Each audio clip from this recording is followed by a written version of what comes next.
On this episode, bioretention systems and trees. Do we have a different expectation of how they should look compared to the standard systems we see with low-growing species?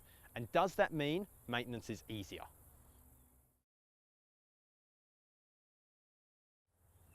Hey everyone, and welcome back to Ideanthro, and episode 5 in this mini-series looking at trees in bioretention systems in quite a bit of detail.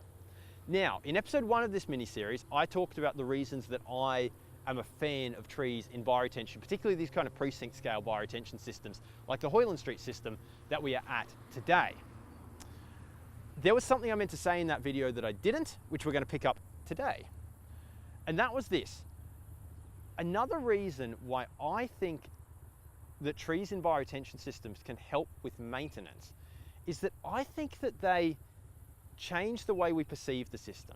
So if you think about every more typical bioretention system of roughly this size that you've seen, that's planted with all low-growing species, all right? So lomandras, caryxes, juncuses, they have an aesthetic to them, they have a look to them, that is very much like a garden bed.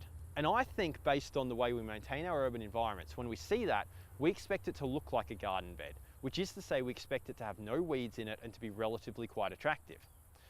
From a maintenance, from a community perception point of view, that's totally fine, right? But from a maintenance point of view, that's a problem because that takes effort and regular effort. One benefit that I see with these sorts of systems with trees in them is that I think they change the aesthetic that we're expecting. I think we look at a system like this, so long as it's not right next to someone's house, like if it's, offset, it's near some bushland, something else. I think we look at this and see this more like a bit of bushland. And then when there are some weeds in it, when it's a little bit less tidy, I think we are a bit more accepting of that. Now, we're not going to accept just dumping of rubbish in it, right? But I think there is a subtle change in our perception of these systems that might mean that the community's expectations of what we do for the aesthetics of them, maintenance-wise, is a little bit less onerous. And it might mean that we can be out here a little bit less regularly than we would be if we had a system in a similar location planted out with low-growing species. So there's something about the aesthetic here that I think might be helping us from a maintenance point of view. What do you think? Hit us up in the comments on YouTube, Facebook, or on the Ideanthro website. We'd love to hear from you. Cheers, thanks for tuning in. We'll see you next time.